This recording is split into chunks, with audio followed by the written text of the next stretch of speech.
Guys, may papakilala ko sa inyo. May bago akong ampon dito, oh. Sisiw ng ibong kulay dilaw na parang parot siya na maliit.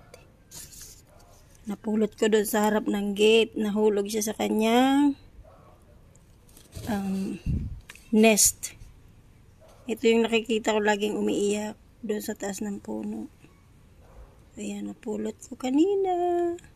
Pero ba pinakain ko yan ng hinog na papa. Pero Nahanap siya ng kayo, kanyang diba? nanay, oh, nandoon, oh. Yan yung ginawa na yata na Naglilikot. pinirahan siya. Since COVID yata. Ay, matagal na? Oo.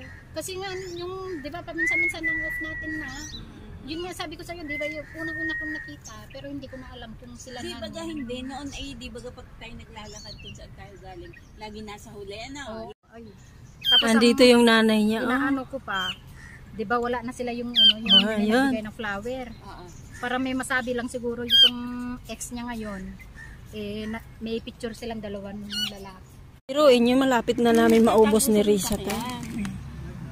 Sabi ko, At Di ba yung naglalakad huni ng kami? ibon, may alaga akong nakita ko nagtago ibon. siya nung palabas kami. So, nung Oo, yung narinig mong parang ang sarap sa tenga, kung panindigan, edi thank you, di ba? Kung wala din, anong magagawa natin, di ba? Kaya yun sabi niya, kung pwede lang sana daw. Tahimik ka na kasi kaso nga lang nakakain yan, ka. Yung problema niya, 5 weeks na siya.